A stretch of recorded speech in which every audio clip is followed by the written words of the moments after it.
ইমানদারগণ, শুধু নিজে তুমি জাহান্নামের আগুন থেকে বাঁচবা এটা হবে না, এমন হলে তুমি জান্নাতে চলে যাবা এটা হবে না, বরঞ্চ তুমি তোমার মেয়েকে জাহান্নামের আগুন থেকে বাঁচাইতে হবে, বরঞ্চ তুমি তোমার বউকে জাহান্নামের আগুন থেকে বাঁচাইতে হবে, তুমি তোমার বোনকে জাহান্নামের আগুন থেকে বাঁচাইতে হবে, তুমি তোমার নাতিনকে জাহান্নামের আগুন থেকে বাঁচাইতে হবে।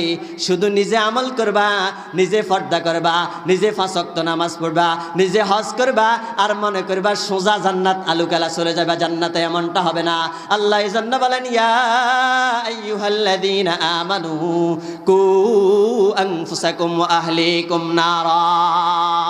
আল্লাহ বলেন, নিজেও যেমন জাহান্নামের আগুন থেকে বাঁচবা, পরিবার পরিজনদেরকেও জাহান্নামের আগুন থেকে বাঁচানোর চেষ্টা করতে হবে। শুধু নিজে বাঁচলে হবে নি? হবে না। শুধু নিজে বাঁচি যেমন হবে না।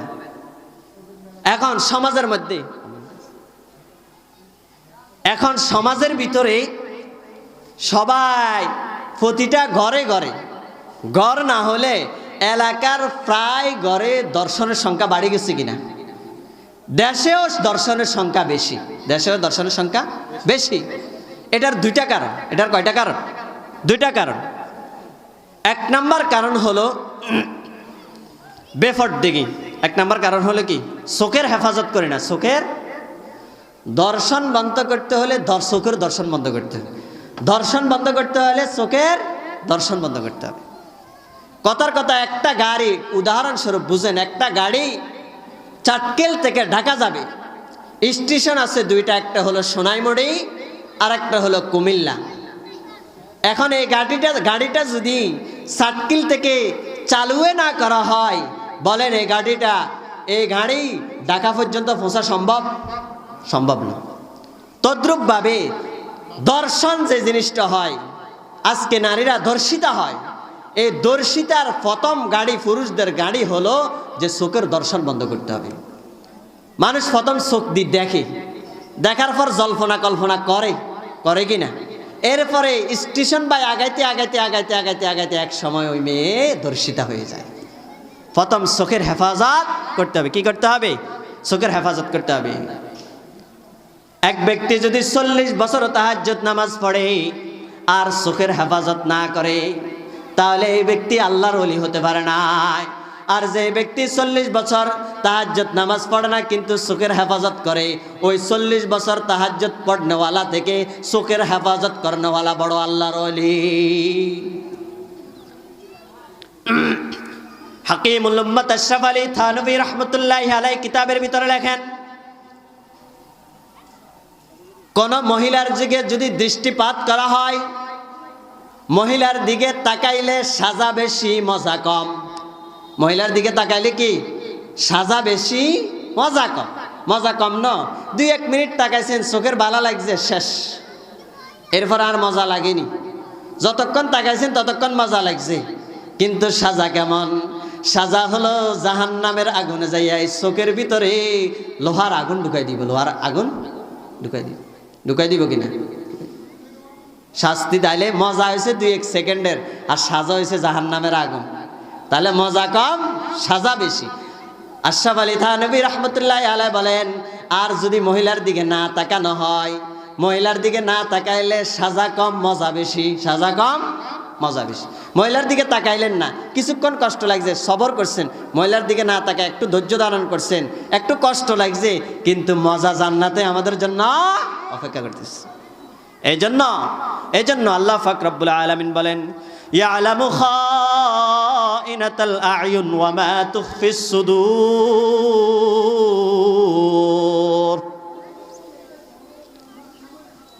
আল্লাহ পাক রব্বুল আলামিন বলেন, ও বান্দা, তোরে যে হাত দিয়েছি এই হাত আমার নেয়ামত, তোরে যে পা দিয়েছি এটাও আমি রবের নেয়ামত, তোরে যে কান দিয়েছি এটাও আমি রবের নেয়ামত, তোরে যে 3.5 হাত বড়ি দিলাম পুরাটাই আমি রবের নেয়ামত।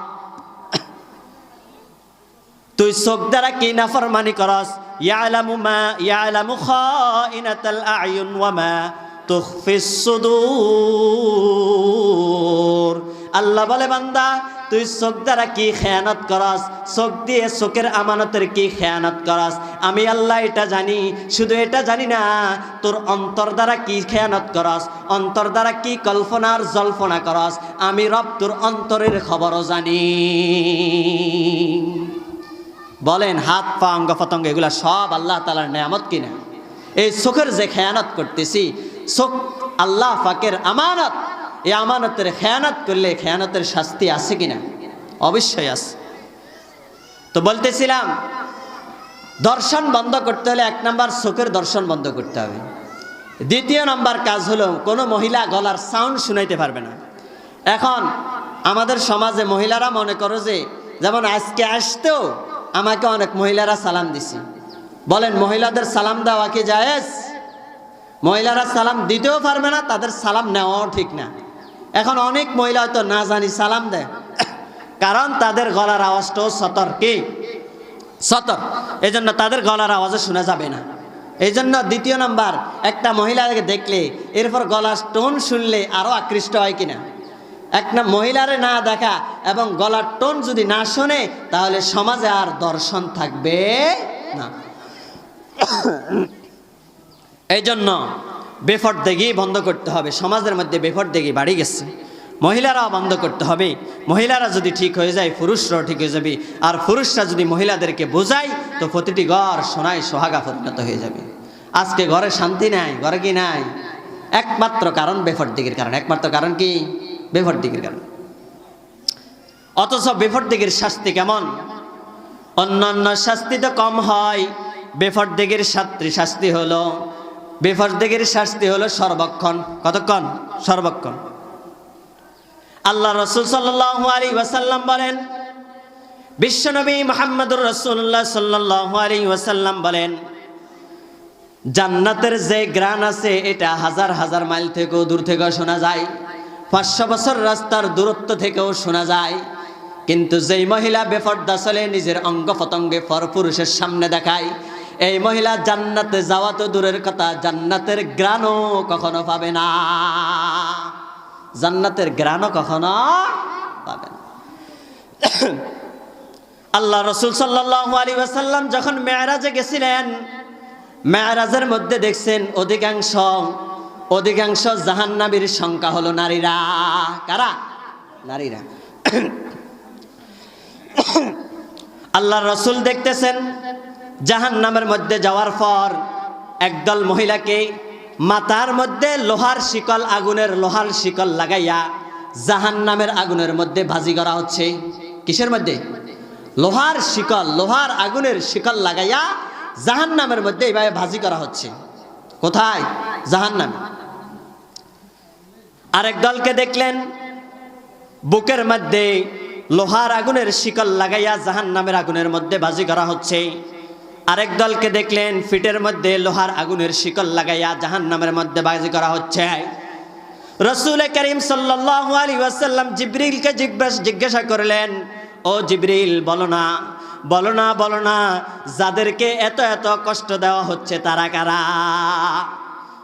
জিবরিল বলে, ইয়া রাসূলুল্লাহ, ইয়া হাবিবাল্লাহ, তারা কেউ নয়, তারা কেউ নয়, তারা হলো আপনার উম্মতের নারীরা। বিশ্বনবী জিজ্ঞাসা করেন, ও জিবরিল বলো না, বলো না, আমার উম্মতের নারীদেরকে এত এত কঠিন শাস্তি কেন দেওয়া হয়? তখন বলতেছেন, জিবরিল বলতেছেন, ইয়া রাসূলুল্লাহ, ইয়া হাবিবাল্লাহ, ইয়া রাসূলুল্লাহ, ইয়া হাবিবাল্লাহ, যেই মহিলাকে দেখতেছেন